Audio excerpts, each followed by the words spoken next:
I like to think of myself as a teacher and basically the stuff guy. I want to give you lots of stuff. We're going to pack the next 22 minutes or so with lots of information. So please pick up your hands, if that makes sense, or hold up your hands. You can't pick them up.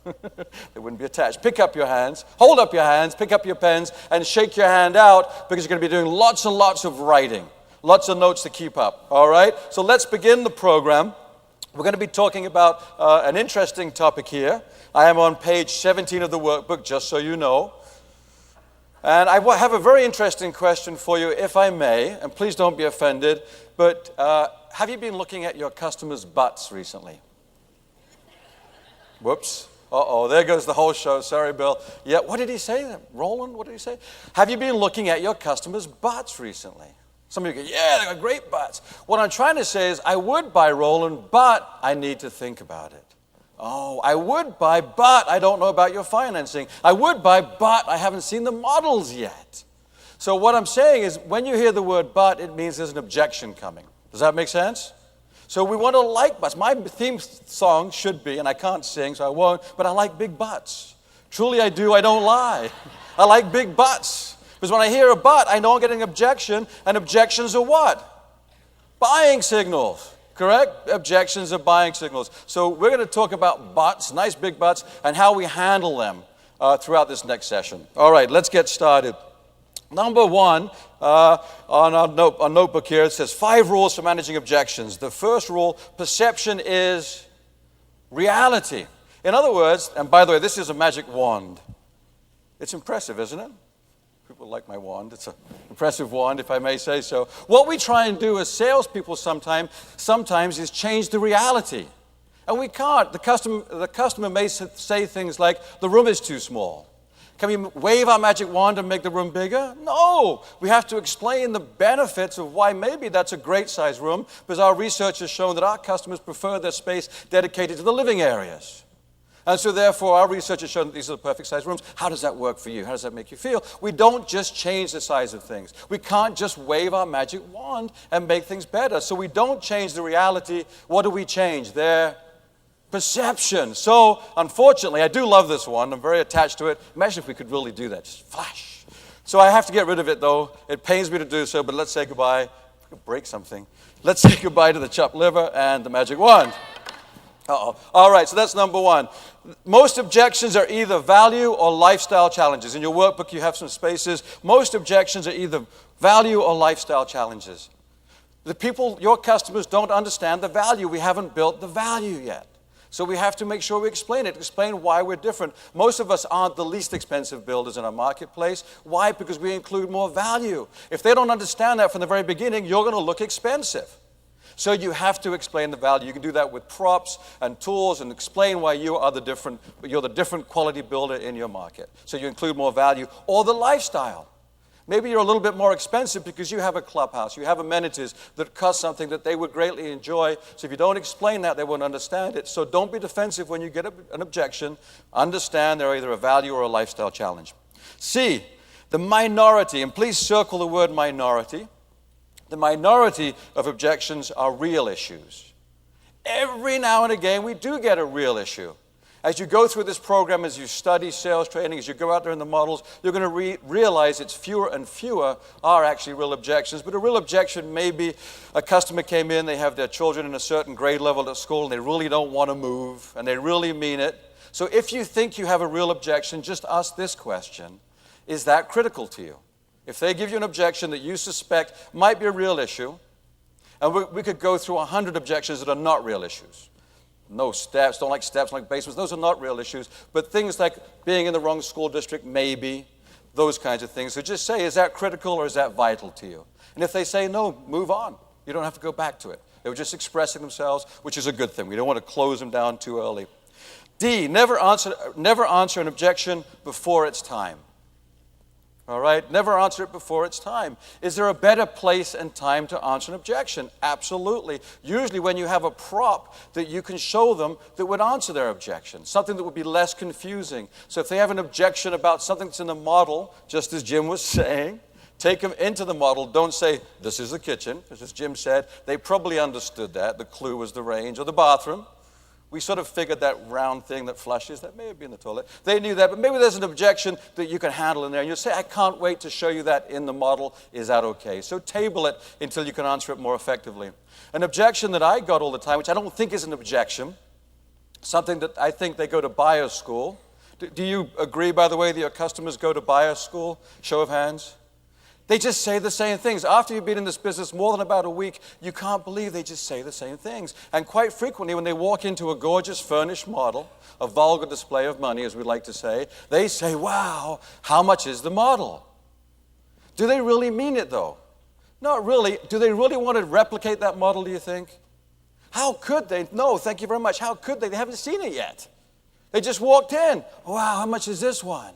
Well, how do you know exactly? So don't fall into that trap. But if you were to give them the real price, what could they say?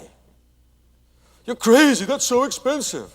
Remember, there's a gentleman here that I work with in Orlando, and I used to manage up here, and he's a great, great salesperson. His name is Mike McCrary. Where are you, Mike? I told you I'd be coming for you. Remember years ago there was a lady that wanted to know how much the model was, and the salesperson insisted on getting the information. It took 2 weeks to get the information on how much the model was. The salesperson failed to set the expectation, and the customer went crazy when they found out the price was about $200,000 more than the homes they were interested in, because we hadn't set the expectation. They just go to buyer school and they say this stuff. So my point is this: if you want to answer that objection, here's how to do it. If I can give you just a little script to answer it with, is this. That's a great question.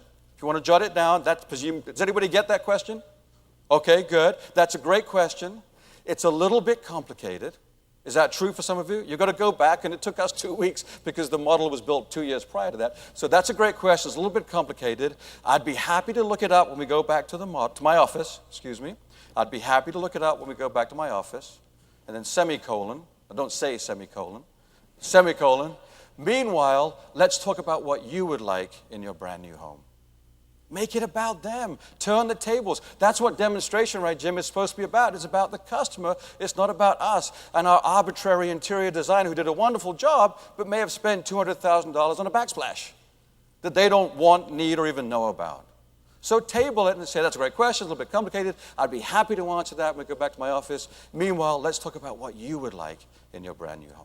So don't fall into the trap of answering an objection before it's time. Have some patience. He's tuned in. It's an amazing thing. It's a great trick. I love it.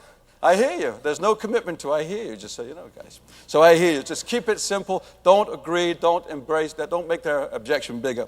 Number 2, very important step, reflect. Reflect the objection and minimize it. Reflect it, which means repeat it back. So let's say the bedroom was too small as the objection. I hear you. You feel the bedroom is a little too small. You see that? A little too small. I changed it just a little. I hear you feel the bedroom is a little too small. Already we're starting to challenge the objection in a gentle way, as Bill said, not an aggressive way, but a nice, friendly way. Let's say that they have other objections that we want to sort of challenge gently by reflecting and minimize. Let's say there's a problem with what's behind the home site. Let's say it's power lines. Do we want to say, I hear you, a little worried about the power lines? What's wrong? You don't want your kids to glow in the dark? I don't understand that. It's a lovely crackling sound. You see the birds, they glow blue at Christmas time. It's delightful, right? That wouldn't be a good thing. We don't want to repeat something negative, so we already have a vocabulary prepared to change things. So power lines becomes the view. It's true. It's behind the home site, therefore it's the view. I hear you're a little concerned about the view. The nuclear waste dump, by the way, also becomes the view. Your dogs will have 3 eyes, but the view is what concerns them. I understand that fully. All right? So change negative things. A road behind the home site. A view, again. A view, those kinds of things. Change negative things with your vocabulary and see if they accept that. So reflect and minimize. Next, question the objection. And again, this is the hardest. This is step 3. And the one thing that I think I see salespeople cheat about the most is this step. Can you all read that? Question the objection. Question the objection. We want to go running in and answer the objection. We don't know why they're asking that or what concerns them. So we can actually make it worse with the answer that we give. So we have to have the discipline, if you will, back to the magic wand, have the discipline of questioning the objection. What kind of question is best? I'll give you the answer, open-ended. You know about open-ended questions? Yes. There are questions where you have to receive an answer, not closed-ended, which would be yes or no. So how how, what, when, where, who. Those are all open-ended beginnings. Probably not why. Do you know why? Why would be a bad open-ended question? Anybody know? Because it makes people defensive. Did you ever do anything wrong? Show of hands, did you ever do anything wrong as a child? Come on, be honest. I see your nose is growing, right? No, I was a perfect saint.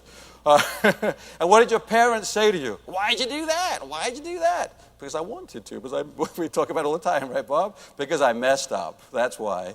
Didn't do it on purpose. All right, so why is a bad one? What, when, where, who? Those are open-ended beginnings. Other things you should do when you question the objection is compliment the objection. That's a great question. Really? I thought I was going to mess you up. Darn, that's no fun. I'm so glad you asked. You are?